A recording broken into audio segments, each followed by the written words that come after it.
Nahuli na ng mga otoridad ang 3 sa 4 na mga suspect kaugnay sa kasong pagpatay sa isang prominenteng marine biologist sa Negros Occidental. Yan ang ulat ni Ryan Lesigas. Naaresto na ang 3 sa 4 na suspect sa pagpatay sa prominenteng marine biologist na si Ken Carpenter. Ito ay matapos ang isinagawang drugnet operation ng Binong Special Investigation Task Group ng Negros Oriental Police Provincial Office kaugnay sa insidente. Ayon kay Acting Chief Public Information Office, Police Colonel Allen Reyco, unang naaresto ang gunman sa suspect. Kasunod ang kasamahan nito na umano'y gumahasa sa live-in partner ng biktima.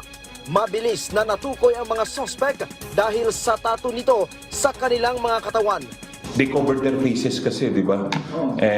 But some of them or one of them pumunta pa sa ref after killing the American, uminom pa ng tubig, inalis po niya yung kanyang bonnet. The other one, yung mismong gunman, is a tattoo, distinctive tattoo on his left hand na easily identifiable plus a ring. So nagmamatch po talaga sa statement po ng ating witness who is the live-in partner.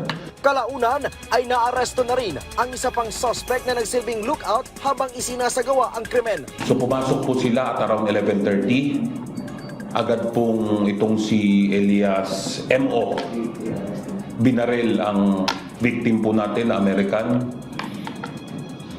Then ito po namang si Elias J.F.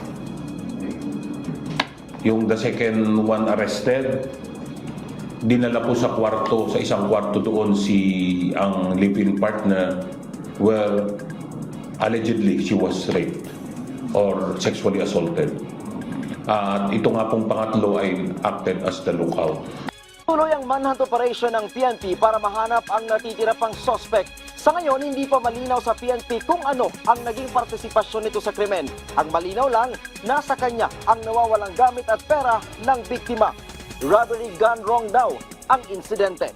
Backtrack po tayo as to what happened. Ito po palang specifically suspect number 2 alias JF ay nagtrabaho po, did some work for the couple the past months.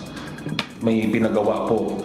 Accordingly, na pasok daw itong bahay na nakawan but they did not report it to the police na siguro parang akyat bahay or may nakuwang mga gamit before. So nagpagawa sila ng fence sa likudan na part. Sasampahan na ng kasong robbery with homicide ang mga suspect.